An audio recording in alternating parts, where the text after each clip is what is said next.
अस्सलामुअलैकुम दोस्तों Pakistani cricket team की मुसलसल ख़राब कारकर्दगी की वजह से पीसीबी में इस्तीफ़ों का सिलसिला शुरू हो गया है, जिसकी सूरत में पहला इस्तीफ़ा भी हो चुका है। तो दोस्तों पाकिस्तानी टीम की जो मुसलसल ख़राब कारकर्दगी रही है वो आप सबको पता है कि जैसा कि जनूबी अफ्रीका में भी पाकिस्तानी टीम ने मायूस किया, इसी तरह पाकिस्तानी क्रिकेट टीम ने इंग्लैंड के खिलाफ वनडे सीरीज़ और T20 सीरीज़ दोनों में मायूस किया। तो दोस्तों अगर आप इस चैनल पर फर्स्ट टाइम है तो चैनल को सब्सक्राइब कर दें, वीडियो अच्छी लगे तो वीडियो को लाइक करें और अगर अच्छी ना लगे तो वीडियो को डिसलाइक करें, लेकिन हमें भी तो पता चले कि आपको हमारी वीडियो कैसी लगती है। तो दोस्तों जैसा कि आपको पता है कि पाकिस्तानी क्रिकेट टीम ने वर्ल्ड कप में अपने तमाम क्रिकेट शायकीन को काफ़ी मायूस कर दिया और उनकी उम्मीदों पर पानी फेर दिया।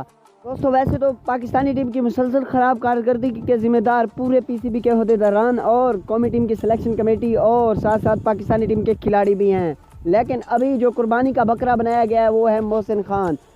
जी हाँ दोस्तों, मोहसिन खान ने क्रिकेट कमेटी की चेयरमैनशिप से इस्तीफ़ा दे दिया है। चेयरमैन पीसीबी के साथ मुलाकात में उन्होंने मज़ीद काम जारी न रखने की दरख्वास्त की थी, जो कि एहसान मानी ने कबूल कर ली है। एमडी पीसीबी वसीम खान अब क्रिकेट कमेटी के चेयरमैन के तौर पर फ़राइज़ सर अंजाम देंगे, जबकि वसीम खान की सरबराही में क्रिकेट कमेटी वर्ल्ड कप के बाद टीम की कारकर्दगी पर रिपोर्ट तैयार करेगी। तो दोस्तों वीडियो अच्छी लगे तो वीडियो को लाइक करना, चैनल को सब्सक्राइब नहीं किया तो चैनल को सब्सक्राइब करना। अल्लाह हाफिज़।